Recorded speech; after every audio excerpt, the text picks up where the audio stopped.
Assalamualaikum warahmatullahi wabarakatuh. Berjumpa kembali anak-anakku dengan Bapak Ibu guru kalian, Bapak Ibu guru matematika kalian. Ada Bu Intan Dwi Ilmiasari, ada Bu Sri Uma Mulyani, Bapak Sudibyo, Bapak Karjono, dan Ibu Diah Sesulih hari ini.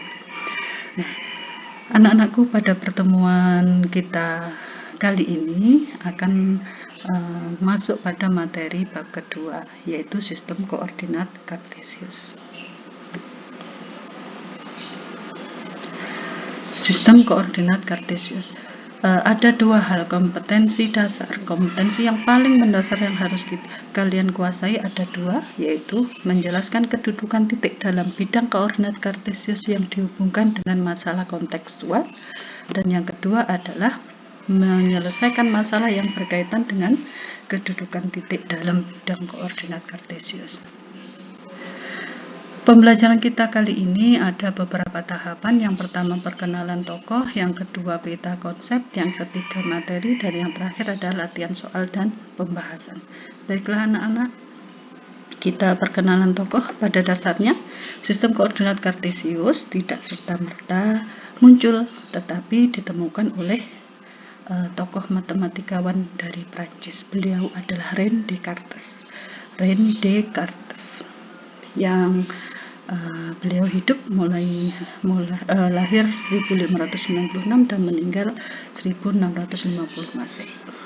Istilah Kartesius sendiri merupakan latinisasi untuk Descartes. Maksudnya latinisasi di sini adalah penghargaan Descartes sebagai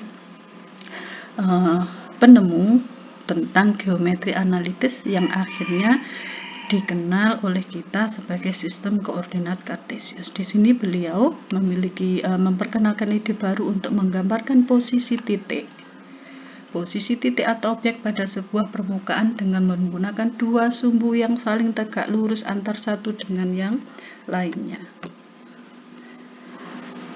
Di SD dahulu kalian sudah dikenalkan adanya suatu titik koordinat. Di sini ada titik A, titik koordinatnya 3,6, dan B koordinatnya, titik koordinatnya -7,5. Nah, asal-usul penemuan titik koordinat di sini akan dikupas pada tingkat SMP saat ini. Diterapkan tidak hanya titik koordinat nantinya, tetapi akan diperdalam menuju ke posisi titik terhadap sumbu X maupun sumbu Y. Demikian anak-anak, dan ada lagi nanti materi. Kita masuk pada peta konsep.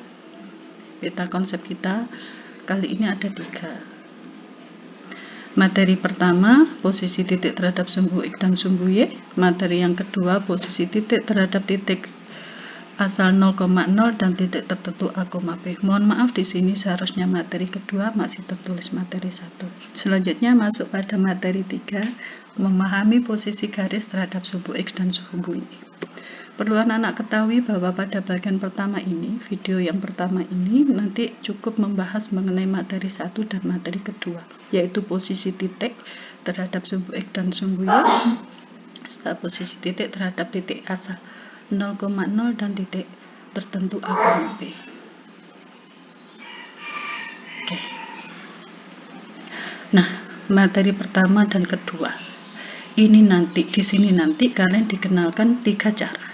Perlu kalian ketahui 3 cara ini adalah istilah dari kami untuk kalian, dengan tujuan supaya kalian lebih mudah untuk memahami konsep tentang sistem koordinat kartesius, lebih tepatnya posisi titik, baik terhadap sumbu X maupun sumbu Y, dan titik asal serta titik tertentu. Cara yang pertama, menapak jejak satuan dari tikor acuan. Cara kedua, istilahnya adalah rumus tikor acuan. Yang ketiga, sumbu bayangan. Sebagai ilustrasi di sini ada seekor kata. Seekor kata ini dia ingin menuju titik A. Dengan aturan dia harus berjalan melompat mendatar terlebih dahulu baru melompat tegak. Maka sang kata akan melompat sejauh 3 satuan ke kanan. Betul anak-anak?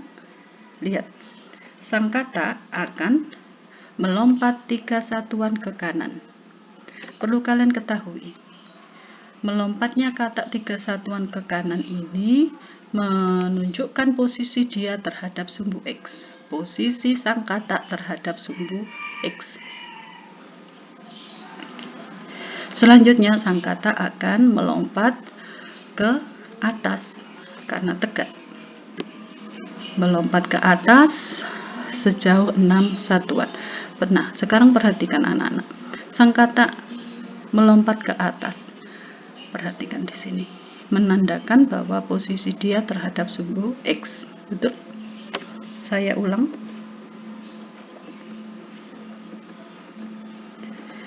Kata akan menuju titik A. Dengan aturan dia harus melompat mendatar terlebih dahulu baru melompat tegak. Maka yang dilakukan kata adalah melompat ke kanan sejauh 3 satuan. Nah, 3 satuan ini menunjukkan posisi dia, posisi kata terhadap sumbu Y. Sumbu Y. Sekarang sang kata akan melompat ke atas. Melompat ke atas sejauh 6 satuan. Perhatikan, melompat ke atas. Di sini menunjukkan posisi kata terhadap sumbu X. Posisi kata terhadap sumbu X. Nah, dikarenakan posisi kata berada di titik A, otomatis bisa kita anggap posisi titik A yang terwakili oleh kata tadi adalah 3 satuan dari sumbu Y. 3 satuan dari sumbu Y dan 6 satuan dari sumbu X. Oke. Selanjutnya ada kupu-kupu. Kupu-kupu hendak terbang menuju titik B. Maka yang dilakukan harus mendatar terlebih dahulu, karena itu aturan. Setelah mendatar baru tegak. Nah, nampak bahwa yang dilakukan kupu-kupu dia harus terbang ke kiri sejauh 7 satuan. Selanjutnya dia akan terbang ke bawah sejauh 5 satuan. Karena posisi kupu-kupu berada di titik B, otomatis posisi B terhadap sumbu Y, posisi B terhadap sumbu Y adalah 6 satuan dan posisi B terhadap sumbu X adalah 5 satuan ke bawah. 7 satuan ke kiri, 5 satuan ke bawah. Oke, ilustrasi awal. Nah, sekarang di dalam matematika, di sini ini nanti materi SD ya. Kami sekedar mengingatkan kembali. Di dalam matematika, tata cara meletakkan titik atau objek seperti di atas, seperti contoh tadi, dinamakan sistem koordinat kartesius. Dibentuk oleh 2 garis bilangan berpotongan, yaitu di sini ada X aksen dan Y aksen. Titik perpotongannya akan membentuk ini mohon maaf. Seharusnya X aksen ini berada di ini pada sumbu X yang ada yang hitam ini. Oke. Dari O ke kanan disebut sumbu X positif, O ke kiri sumbu X negatif, O ke atas dikatakan sumbu Y positif, O ke bawah disebut dinamakan sumbu Y negatif. Setiap titik pada koordinat kartesius dinyatakan dengan pasangan berurutan X dan Y. X disebut absis atau koordinat X, Y disebut ordinat atau koordinat Y, sehingga pasangan berurutannya membentuk X, Y yang kita kenal dengan titik koordinat. Yang Ibu sampaikan di sini, yang kami sampaikan di sini adalah menyatakan hubungan posisi suatu titik dengan penyebutan titik koordinat. Kita kaitkan posisi dari kata, posisi kata atau posisi titik A terhadap sumbu X tadi 3 satuan ke kanan, posisi kata atau posisi A terhadap sumbu Y adalah 3 satuan ke kanan serta 6 satuan ke atas posisi dari titik A terhadap sumbu X. Maka koordinat titik A adalah 3,6. Demikian pula untuk kupu-kupu, dia tadi terbang 7 satuan ke kiri dan 5 satuan ke bawah. Disebutkan tadi jika mulai 0 hingga X aksen ke kiri, mulai 0 ke kiri, maka akan menunjukkan sumbu X negatif, min 7. Mulai 0 ke bawah menunjukkan sumbu Y negatif, yaitu min 5. Di sini disebutkan bahwa kalau absis ordinat, maka titik A memiliki absis 3 dan ordinat 6. Titik B memiliki absis min 7 serta ordinat min 5. Demikian. Sekarang, jika kita kaitkan dengan jarak, nah, kita sudah menuju jarak, bukan sekedar posisi. Titik koordinat A 3,6, absisnya 3, ordinatnya 6. Jarak terhadap sumbu Y. Jarak terhadap sumbu Y adalah 3 satuan ke kanan. Jarak terhadap sumbu X adalah 6 satuan ke atas. Sekarang untuk B, koordinat B adalah min 7, min 5. Absisnya min 7, ordinatnya min 5. Perhatikan jika bicara jarak, maka jaraknya 7 satuan ke kiri. Selanjutnya, jarak terhadap sumbu Y-nya 7 satuan ke kiri, jarak terhadap sumbu X-nya adalah 5 satuan ke bawah, tanpa ada nilai negatif. Cukup dinyatakan oleh arah, yaitu ke kiri, menunjukkan bahwa nilai dari absis adalah min 7. Di sini jarak terhadap sumbu X 5 satuan ke bawah tanpa ada negatif. Negatif muncul jika menunjukkan nilai dari ordinat. Nah, dari kesimpulan 2 titik ini, maka kita bisa mengambil suatu kesimpulan jika kita nyatakan bahwa koordinat X atau absis. Koordinat X atau absis ini kan mendatar. Maka dapat kita simpulkan karena mendatar, maka hubungannya di sini adalah terhadap sumbu Y. Jarak terhadap sumbu Y atau posisi terhadap sumbu Y. Sedangkan untuk ordinat atau koordinat Y di sini tegak menyatakan jarak suatu titik atau objek tertentu terhadap sumbu X. Kami ulang, koordinat X atau absis adalah jarak terhadap sumbu Y karena mendatar. Yang perlu kalian tekankan adalah mendatar dan tegak. Mendatar otomatis jarak suatu titik ini terhadap sumbu Y.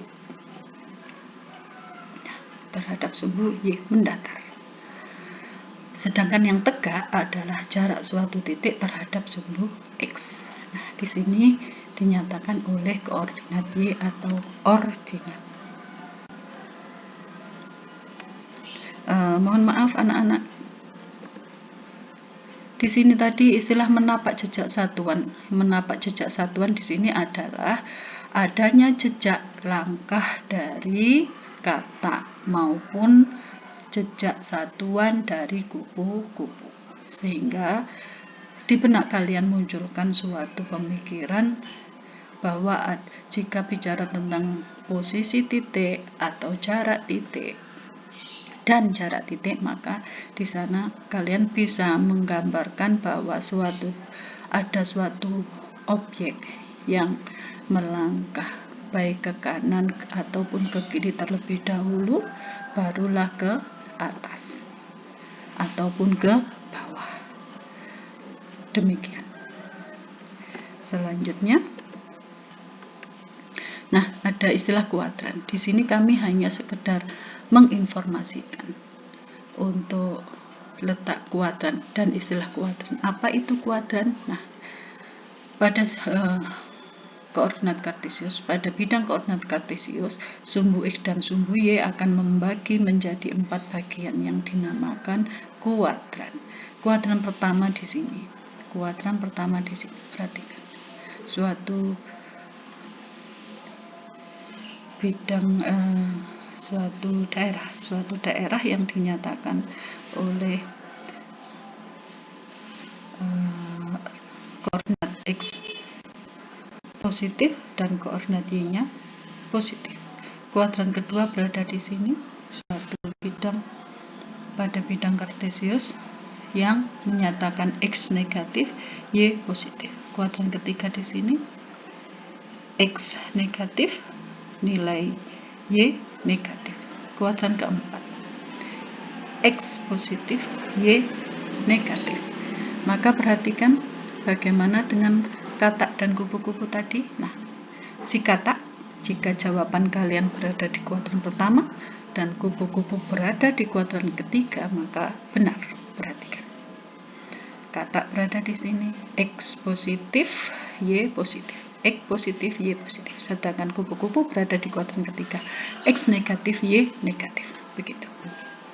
Oke, tepat. Lanjut.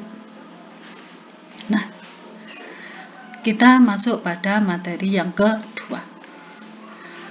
Jika materi pertama tadi adalah posisi titik terhadap sumbu X dan sumbu Y, maka materi yang kedua ini adalah posisi titik terhadap titik asal 0,0 dan titik tertentu A, B. Nah, anak-anakku, katak dan kupu-kupu tadi adalah menyatakan salah satu contoh posisi titik terhadap titik asal atau 0,0, di mana katak berada di titik A, kupu-kupu berada di titik B. Nah, sekarang kita fokuskan kembali. Di sini nanti kita pelajari posisi titik terhadap titik asal 0,0 dan titik tertentu A, B.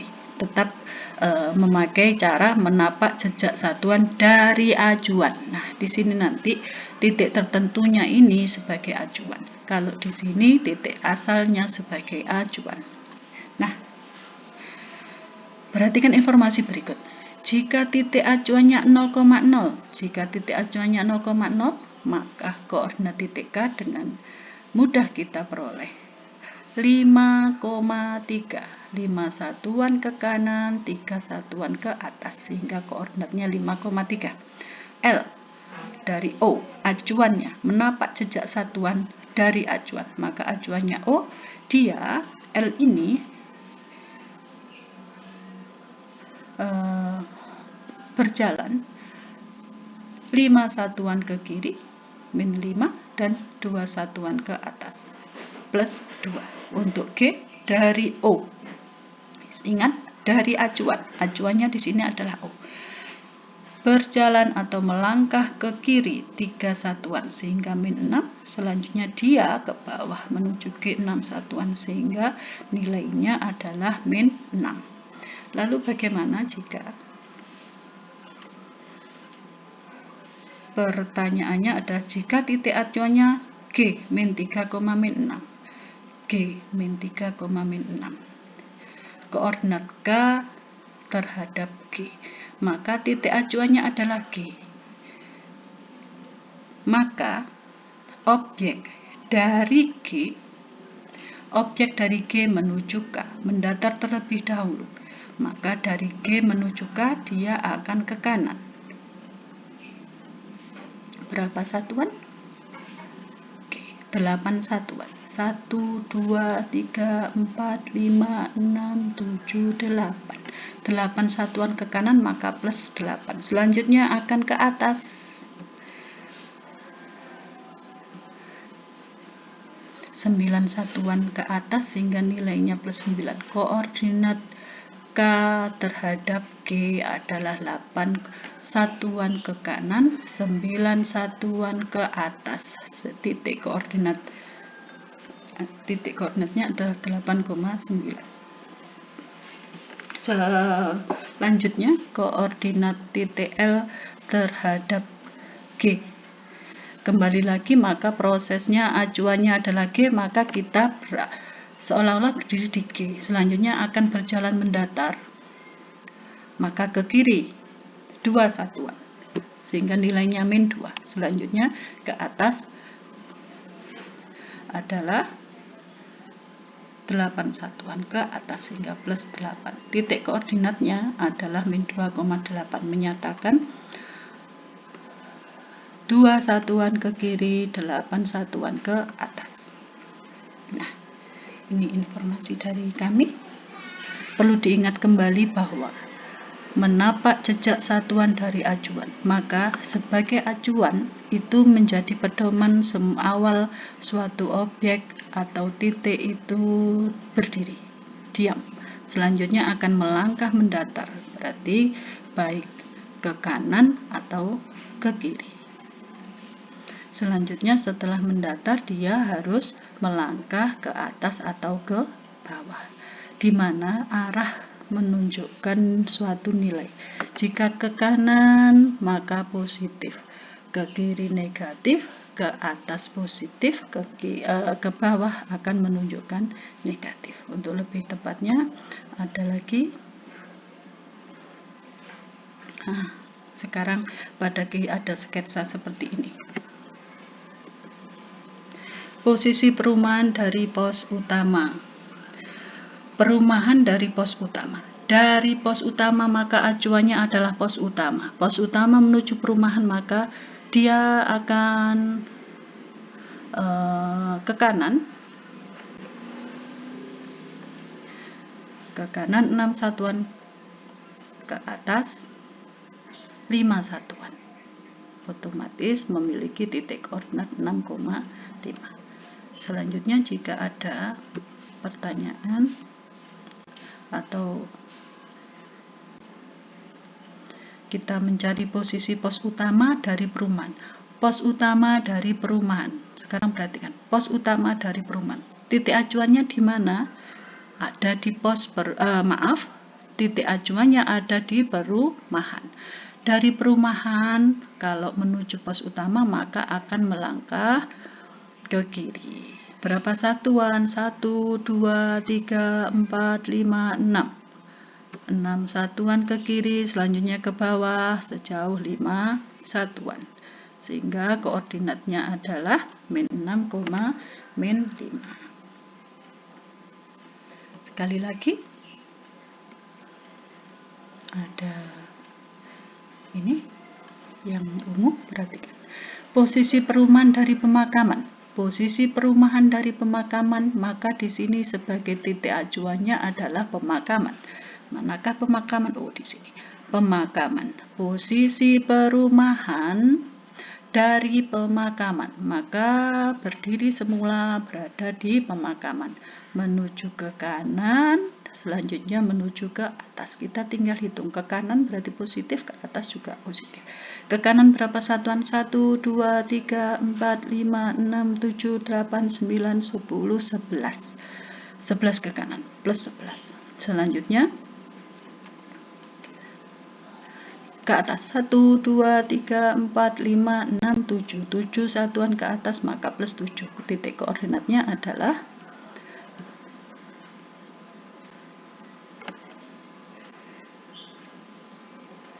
Oke, sekarang posisi pemakaman dari perumahan. Pemakaman dari perumahan. Maka acuannya adalah perumahan. Perumahan menuju pemakaman. Maka perumahan menuju pemakaman. Berjalan atau melangkah, menapak jejak 11 satuan ke kiri. 1, 2, 3, 4, 5, 6, 7, 8, 9, 10, 11. Selanjutnya ke bawah.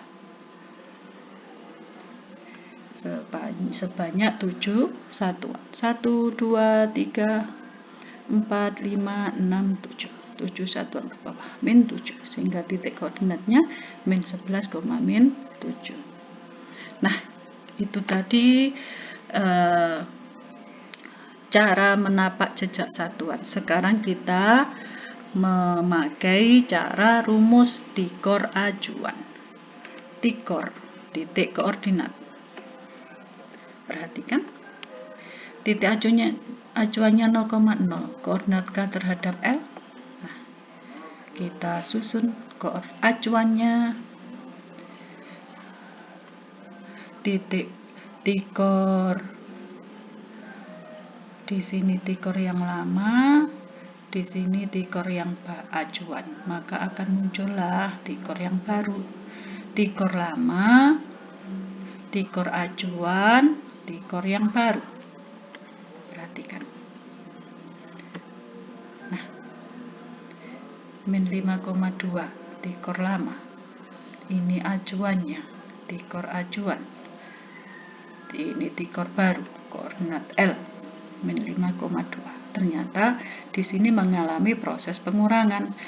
Tikor lama dikurangi tikor acuan menghasilkan tikor baru. 3 kurangi 0, 3. 5 kurangi 0, 5. Maka sudah benar tadi.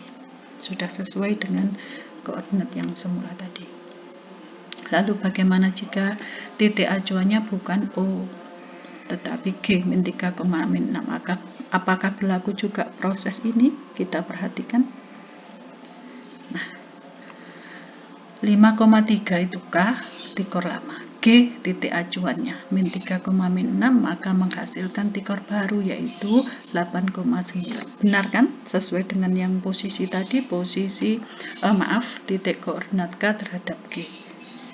Selanjutnya, untuk L dengan titik acuan G diperoleh min 2,8. Sudah sesuai tadi, persis sama. Maka berlaku hukum pengurangan, operasi hitung pengurangan. Maka anak-anakku, rumus ini untuk mempermudah kalian adalah dikatakan rumus tikor acuan. Tikor lama dikurangi tikor baru, tikor lama dikurangi tikor acuan menghasilkan tikor baru. Sekarang cara ketiga dengan sumbu bayangan. Gambarlah pada bidang kartesius titik A 2,-3 dari titik acuan min 2,4 dan tentukan titik koordinatnya. Diulang Bu oleh kami, gambarlah pada bidang kartesius titik A dari titik acuan B. Kalau yang nampak di sini adalah masing-masing titik A di sini 2,-3, titik acuannya O. Demikian pula untuk B min 2,4 di sini karena berdasarkan titik acuan O atau 0,0. Sekarang bagaimanakah titik koordinat A dari B? Maka langkah pertama buatlah sumbu X dan sumbu Y bayangan. Nah, dengan titik pusat pada acuan. Acuannya tadi B, maka di sini sumbu X dan sumbu Y bayangan dengan berpusat di titik acuan yaitu B. Selanjutnya dari B di sini menuju A. Maka berapa langkah di sini? 1, 2, 3, 4.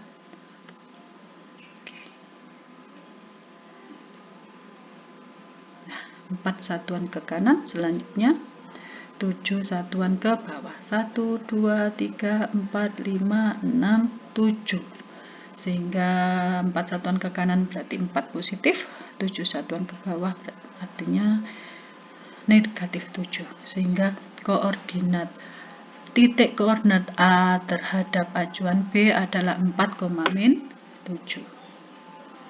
Nah, demikian sumbu bayangan. Sudah sampai pada latihan soal dan pembahasan. Jika dari sini, daripada bagian ini, kalian ingin mengulang kembali informasi 3 cara tadi, menapak jejak satuan, selanjutnya menapak jejak satuan dari tikor acuan, yang ketiga rumus tikor acuan, menapak jejak satuan dari tikor acuan, yang kedua adalah rumus tikor acuan, dan yang ketiga adalah sumbu bayangan, maka kalian boleh pause dan kembali lagi pada materi yang mulai awal beserta contohnya sebelum masuk ke latihan soal dan pembahasan. Baiklah anak-anak, kita masuk pada latihan soal dan pembahasan. Soal pertama ada 5 soal. Sebutkan, perhatikan terlebih dahulu bidang koordinat kartesius berikut. Yang pertama, sebutkan titik-titik yang mempunyai jarak sama terhadap sumbu X. Sudah kami sediakan di sini, maka perhatikan, sebutkan titik-titik yang mempunyai jarak yang sama terhadap sumbu X. Setelah kami amati terhadap sumbu X, maka menyatakan jarak terhadap sumbu Y. Jarak yang sama terhadap sumbu X, maka koordinat Y yang kita amati harus sama. Di sini 3, sudah. Artinya titik A dan titik B berjarak 3 satuan dari sumbu X. Apakah hanya 2 titik tersebut? Kita perhatikan koordinat Y yang lain. Sekarang G. Ini 6. Adakah yang 6? Ada di sini.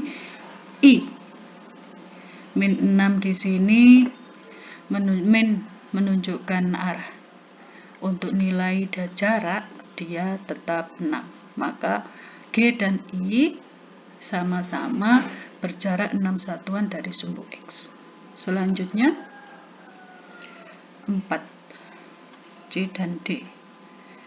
Min 4. Sekali lagi, negatif itu atau min itu menunjukkan arah. Untuk nilai jaraknya adalah tetap sama, yaitu C dan D sama-sama 4 satuan terhadap sumbu X.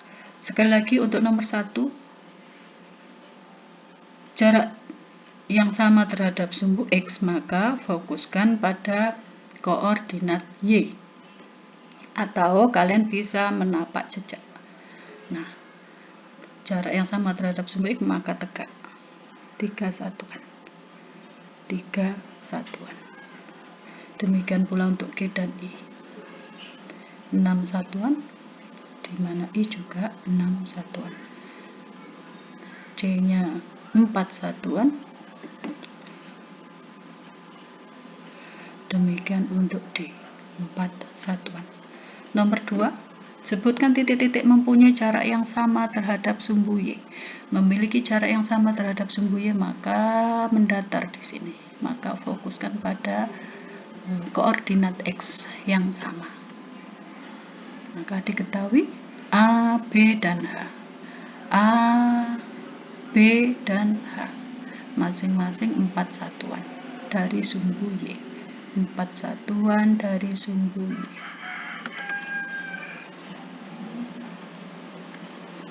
Empat satuan dari sumbu Y. 4 satuan dari sumbu Y. 4 satuan dari sumbu Y. Di sini juga 4 satuan dari sumbu Y. Selanjutnya E, G, dan I. 6 satuan dari sumbu Y. E mana? Nah, ini sini. 6 satuan dari sumbu Y. E, G 6 satuan dari sumbu Y, dan I juga demikian, 6 satuan dari sumbu Y. Nomor 3, titik-titik berada di kanan sumbu Y, maka sudah nampak jelas di sini ada A, D, E, dan I. A, D, E, dan I di kanan sumbu Y. Mengapa F tidak? Karena F tepat berada pada sumbu Y. Sekarang titik-titik yang berada di kiri sumbu Y adalah di sebelah kiri adalah G, B, C, H. Oke, mudah bukan? Mudah sekali. Lanjut. Nomor 3. Sebutkan titik yang berada di sebelah kanan sebelah kiri sumbu. Nomor 4. Berapa jarak titik E terhadap sumbu X dan sumbu Y? dan terletak di sebelah mana terhadap sumbu X dan sumbu Y. Berapa titik E? 6,0. 6 satuan dari sumbu Y dan 0 satuan dari sumbu X. Yang artinya titik E ini adalah tepat pada sumbu X karena jarak dia adalah 0 satuan dari sumbu X. Saya ulang, E di sini 6 satuan sebelah dari kanan, 6 satuan dari sumbu Y dan 0 satuan dari sumbu X, sehingga jarak dia adalah 0 satuan dari sumbu X, otomatis dia berada pada sumbu X. Nomor 5, terletak pada kuadran berapakah titik-titik tersebut? Titik A berada di kuadran pertama, kuadran kedua B dan G, kuadran ketiga C dan H, sedangkan kuadran keempat adalah D dan E. Bu, bagaimana dengan E? Nah, E di sini E dan F. E berada tepat pada sumbu X, F berada tepat pada sumbu Y, maka dikatakan dia tidak berada pada kuadran tetapi terletak pada sumbu garis sumbu.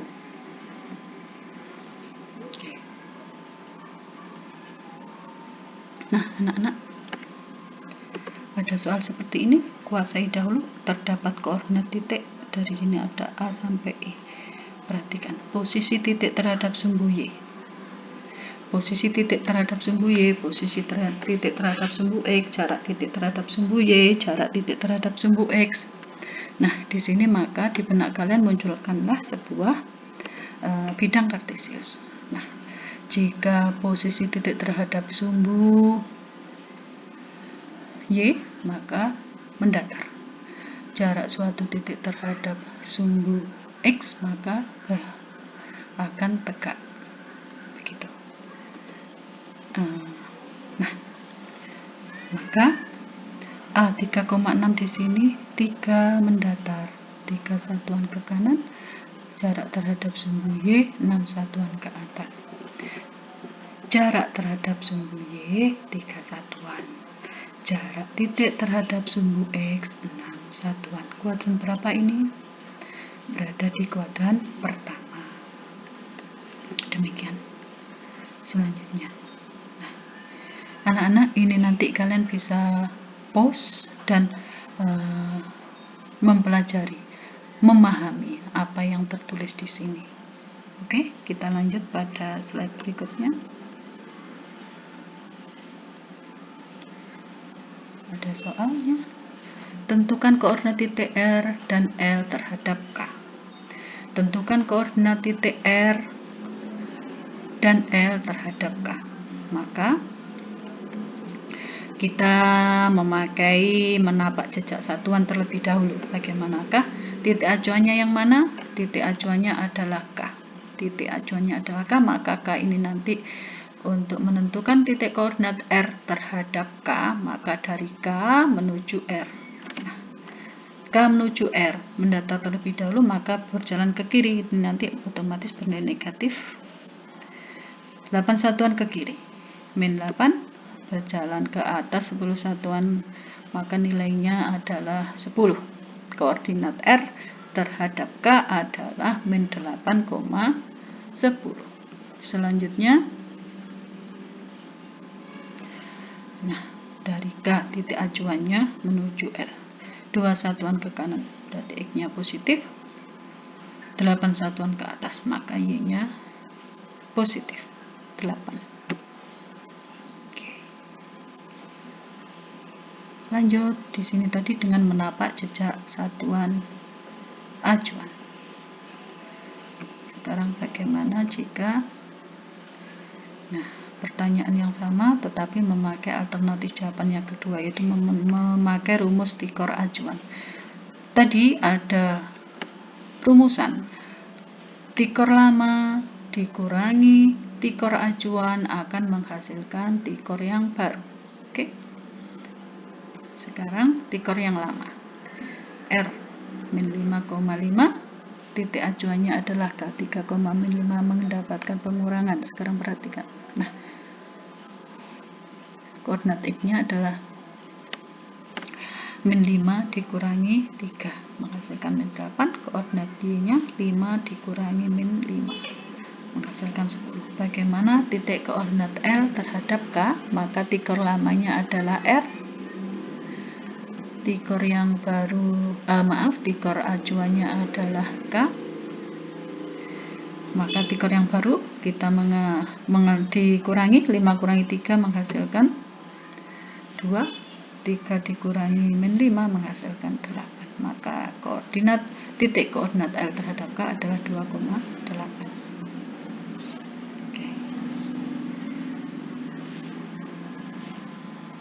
Sekarang gambarlah pada bidang kartesius titik B min 2,4 dengan titik acuannya A 2,-3. Tentukan titik koordinatnya. Maka bayangan sumbunya dengan titik acuan A, maka titik sumbu bayangan berada di A. Dari A ini menuju ke B, maka dari A melangkah 3 satuan berjalan ke kiri, selanjutnya akan ke atas. Ke kiri berapa satuan? Ini nanti menunjukkan negatif, 4 satuan ke kiri min 4, selanjutnya 7 satuan ke atas. 1, 2, 3, 4. 1, 2, 3, 4, 5, 6, 7. 7 satuan ke atas. Sehingga titik koordinat B terhadap A sebagai acuan adalah min 4,7. Oke, demikian anak-anak, sudah lengkap keseluruhan dari materi kita. Maka di sini kami berharap kalian semuanya tetap semangat belajar dari rumah. Jangan lupa selalu patuh pada orang tua beserta bapak dan ibu guru kalian, dan kita senantiasa berdoa semoga pandemi COVID-19 ini segera berlalu. Oke anak-anak, terima kasih atas perhatian kalian. Wassalamualaikum warahmatullahi wabarakatuh. Sampai ketemu lagi. Salam sejahtera untuk kita semua.